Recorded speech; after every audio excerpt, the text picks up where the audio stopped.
आज हम बायोलॉजी का वीडियो नंबर 29 डिस्कस करने जा रहे हैं। हमारा फर्स्ट यूनिट का चैप्टर नंबर 2 चल रहा था, आपको पता है, नर और मादा युग्मोद्भिद संरचना एवं विकास। जो टॉपिक हम आज डिस्कस करने जा रहे थे, लास्ट वीडियो के अंदर हमने पराग कोश की संरचना के बारे में पढ़ा था। ठीक है, आज हम परिपक्व पराग कोश का स्फुटन के बारे में पढ़ेंगे। परिपक्व होने पर आपको पता है जो पराग कोश होते हैं उस पर आवरण होते हैं, उसमें से मध्य स्तर और टैपिटम जो होता है वो तो नष्ट हो जाता है। बचता क्या है परिपक्व होने पर? एक तो अंतःस्थितियम, ठीक है, और एक बाह्य वाला स्तर, बाह्य त्वचा जो होती है। अंतःस्थितियम जो होता है उसमें क्या हो जाती है? जल की कमी हो जाती है। जब अंतःस्थितियम में जल की कमी हो जाती है तो बाहर जो कोशिकाएं होती हैं बाहरी भित्ति की, वो अंदर की ओर सिकुड़ जाती हैं, और जब वो अंदर की ओर सिकुड़ती हैं तो रंध्र या मुख कोशिकाओं पर दाब पड़ता है, जिसके कारण कि वो एक दूसरे से क्या हो जाते हैं? पृथक हो जाते हैं। ठीक है, अलग अलग हो जाते हैं। वापस से सुनेंगे कैसे परागकोश का स्फुटन होता है। परागकोश के अंदर परागकोश भित्ति जो होती है वो 4 भागों में बटी होती है। बाह्य स्तर होता है, उसके मध्य स्तर होता है, अंतःस्थितियम, फिर मध्य स्तर और फिर टैपिटम। ठीक है, तो इसमें से मध्य स्तर और जो टैपिटम होता है वो तो सबका समाप्त हो जाता है। अब इसके बाहर बचा अंतःस्थितियम और सबसे बाहर वाला। अंतःस्थितियम की जो कोशिकाएं होती है वो आर्द्रताग्राही होती हैं। जब इनमें जल कम होता है तो ये पास की कोशिकाओं से जल का क्या करती हैं? अवशोषण करती हैं। जब अवशोषण करती हैं तो ये अंदर की ओर सिकुड़ जाती हैं। ठीक है, ह्रास हो जाता है जैसे इनमें जल का, तो अवशोषण करने के लिए क्या होती है? इनकी जो भित्ति होती है वो अंदर की ओर सिकुड़ती है। जब सिकुड़ती है तो इनके अंदर जो रंध्र और मुख कोशिकाएं होती हैं उन पर दाब लगता है, जिसके कारण ये क्या हो जाता है? स्फुटित हो जाता है। अलग अलग पादपों में जो परागकोश स्फुटन है वो अलग अलग प्रकार से होता है, लेकिन मुख्यतः 2 प्रकार से देखने को मिलता है, अनुप्रस्थ और लंबवत।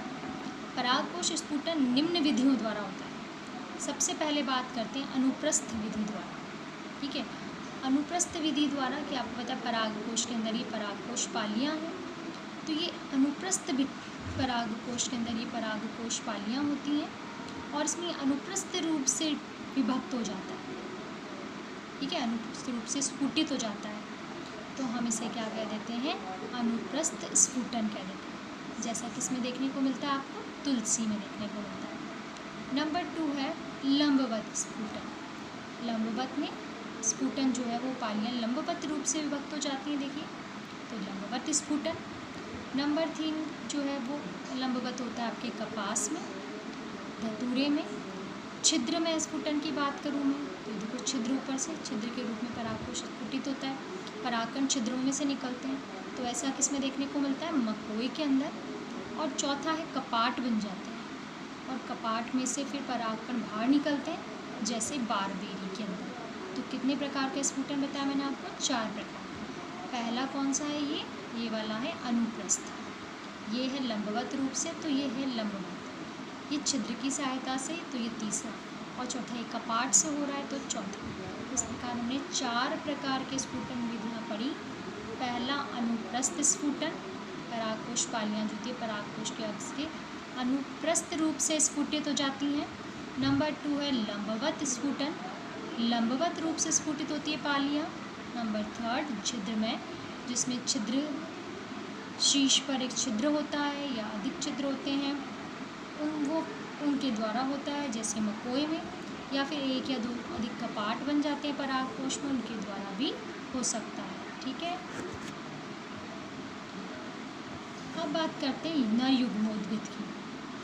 अंकुरित जो परागकण होता है वही नर युग्मोद्भिद कहलाता है। जब परागकण अंकुरित हो जाता है, परागकण जो होता है वो नर युग्मोद्भिद की प्रथम कोशिका है, और प्रत्येक परागकण पर कितने आवरण पाए जाते हैं? 2 आवरण पाए जाते हैं, बाह्य आवरण और अंतः आवरण। बाह्य आवरण बाहर होता है, जो विपरीत परिस्थितियों से उसको सुरक्षा प्रदान करेगा, इसलिए कैसा होता है? कठोर और खुरदरा होता है, जिसे हम क्या कह देते हैं? बाह्य चोल कहते हैं।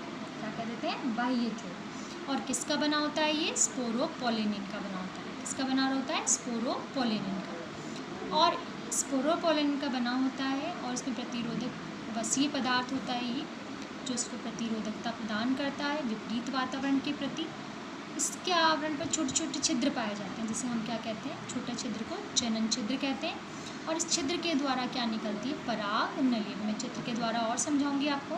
सबसे बाहरी आवरण है, कंटिका में होता है, कठोर होता है, खुरदरा होता है, जिसे हम बाह्य चोल कहते हैं। स्पोरोकोलिन नामक प्रतिरोधक पदार्थ का बना होता है। वह छिद्र पाया जाता है, उसे जनन छिद्र कहते हैं, जिससे क्या निकलती है, पराग नलिका निकलती है। नेक्स्ट अंत्य आवरण, ये कोमल होता है, पतला होता है, बाह्य चोल के नीचे होता है, इसे अंतस्चोल कहते हैं। और ये पेक्टोसेल्यूलोज का बना होता है। किसका बना होता है, पेक्टोसेल्यूलोज का बना होता है। ठीक है, चित्र द्वारा देखेंगे एक बार आप। देखिए ये चित्र है इसका। बाहरी कंटिका में होता है, कठोर होता है, बाह्य चोल कहलाता है। अंदर वाला कोमल होता है, बाह्य चोल के नीचे पाया जाता है, अंतस्चोल कहलाता है। ठीक है, ये पराग, इस पर बाह्य चोल पर छिद्र होता है, जिसे क्या कहते हैं, हम जनन छिद्र कहते हैं। और इसके द्वारा भी पराग नलिका इससे बाहर निकलती है। जब परागकण अंकुरित होता है, इसके अंदर 2 केंद्रक होते हैं, एक काई केंद्रक होता है और एक जनन केंद्रक होता है। ये परागकण की क्या है, संरचना। अब देखिए हम 2 छोटी छोटी चीज़ों के बारे में डिस्कस करते हैं कि कीट परागी, कीट मतलब परागण क्या होता है। जब एक पुष्प के परागकण दूसरे पुष्प की वतिकाग्र पर पहुंच जाए तो हम उन्हें क्या कह देते हैं, परागण कहते हैं। उस क्रिया को क्या कहते हैं, परागण। अब परागण यदि कीटों की सहायता से होता है तो कीट परागण। तो कीट परागण जो पुष्प होते हैं उनके अंदर परागकण जो होते हैं, क्योंकि कीटों की सहायता से ले जाए जाते हैं, तो उनकी सतह पर एक तेलीय परत पाई जाती है, जिसे हम क्या कह देते हैं, पोलन किट कह देते हैं। ठीक है, परागकण जो होते हैं वो कीटों को आकर्षित करने के लिए उनके अंदर कुछ अनुकूलन होते हैं, जैसे विशेष रंग के होते हैं, चिपचिपे होते हैं, विशिष्ट गंध उनके अंदर पाई जाती है। ठीक है, ये पोलन किट की क्या होती है, विशेषता होती है। ठीक, पोलन किट जो है उसके निर्माण के लिए आवश्यक पदार्थ जो है वो कौन देता है, इसको टैपिटम द्वारा दिए जाते हैं। किसके द्वारा दिए जाते हैं, टैपिटम के द्वारा। अब पोलन किट के कार्य क्या है, मैंने बोला ये अट्रैक्शन देते हैं, चिपचिपापन देते हैं, तो ये कीट आकर्षित करने में सहायता करते हैं। और इसका जो चिपचिपा स्वभाव होता है उससे परागकण कीटों के शरीर पर क्या हो जाते हैं, चिपक जाते हैं। ठीक है, और ये परागकणों की पराबैंगनी किरणों से भी क्या करते हैं, सुरक्षा करते हैं। क्या बताया कि परागकण जो होते हैं उनके अंदर एक तेलीय परत पाई जाती है, उसे हम क्या, वसीय परत पाई जाती है, जिसे हम पोलन किट कहते हैं। ये बहुत लाभकारी होती है इसके लिए। तो कीट आकर्षण करती है क्योंकि विशिष्ट रंग देती है, चिपचिपापन देती है, गंध देती है, तो ये बहुत सही।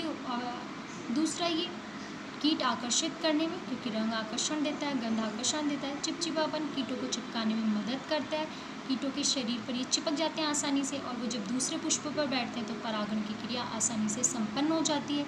साथ ही पराबैंगनी किरणों से भी, किसकी, परागैंगनी किरणों से भी परागकण की क्या करते हैं, मदद करते हैं। ठीक है, अब युग्मोद्भिद और टॉपिटम कोशिकाओं द्वारा, ये तो बात करी हमने पोलन किट की। तो आपसे कई बार परिभाषा के रूप में पूछ लिया जाता है, कार्य के रूप में पूछ लिया जाता है। नेक्स्ट जो है हम छोटी सी चीज़ जो डिस्कस करने जा रहे हैं वो है पराग एलर्जी। क्या होता है पराग एलर्जी, देखो युग्मोद्भिद और टैपिटम कोशिकाओं द्वारा उत्पन्न प्रोटीन जो होते हैं वो बाह्य चोल जो होता है इसका, उस बाह्य चोल की गुहिकाओं में, जैसे गुहिकाएँ हैं ना, इन गुहिकाओं में जो रिक्त स्थान है उनमें भरे रहते हैं। अब परागकण की नमी के जैसे ही संपर्क में आएगा तो इन स्थलों से क्या हो जाएंगे, बाहर आ जाएंगे, और बाहर आएंगे तो वातावरण में क्या होंगे, विसर्जित होंगे, और वातावरण में विसर्जित होंगे तो ये मनुष्य में ज्वर या विभिन्न प्रकार की पराग एलर्जी जैसे रोग उत्पन्न कर देते हैं। ठीक है, क्या है पराग एलर्जी, जो परागकणों द्वारा उत्पन्न होती है। क्या होता है ये कि युग्मोद्भिद और टैपिटम जो कोशिकाएँ हैं उनके द्वारा कुछ प्रोटीन होते हैं जो बाह्य चोल की गुहिकाओं में एकत्रित हो जाते हैं। जैसे ही नमी पाता है ये परागकण, वैसे ये बाहर आ जाते हैं, एलर्जी उत्पन्न कर देते हैं, ज्वर उत्पन्न कर देते हैं।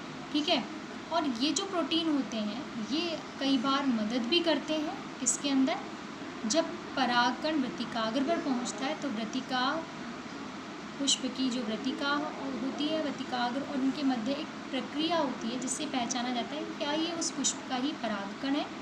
तो वो जो पारस्परिक क्रिया है उसको हम कहते हैं पराग स्त्री केसर पारस्परिक क्रिया।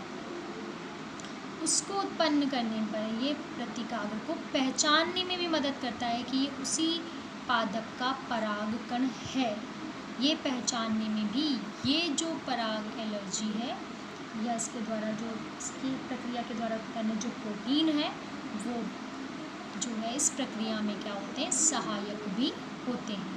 तो हमने 2 छोटे छोटे टॉपिक्स डिस्कस कर लिए नर युग्मोद्भिद की संरचना के साथ साथ। पहली चीज़ हमने पढ़ा किस प्रकार परागकोश का स्फुटन होता है। नंबर 2 हमने पढ़ा कि परागकण या नर युग्मोद्भिद जो इसकी संरचना कैसी होती है। नंबर 3 हमने पढ़ा 2 छोटे छोटे पॉइंट्स, एक तो पॉलन किट क्या होता है और नंबर 4 पराग एलर्जी क्या होती है। कई बार पराग एलर्जी और पॉलन किट क्या होते हैं इस पर वेरी शॉर्ट क्वेश्चन पूछा जा सकता है और इस पर जो है वो शॉर्ट क्वेश्चन पूछा जा सकता है। तो आप इसे अच्छे से पढ़िए। नेक्स्ट वीडियो के अंदर हम नर युग्मोद्भिद के विकास के बारे में डिस्कस करेंगे, कैसे नर युग्मोद्भिद का विकास होता है। ठीक है।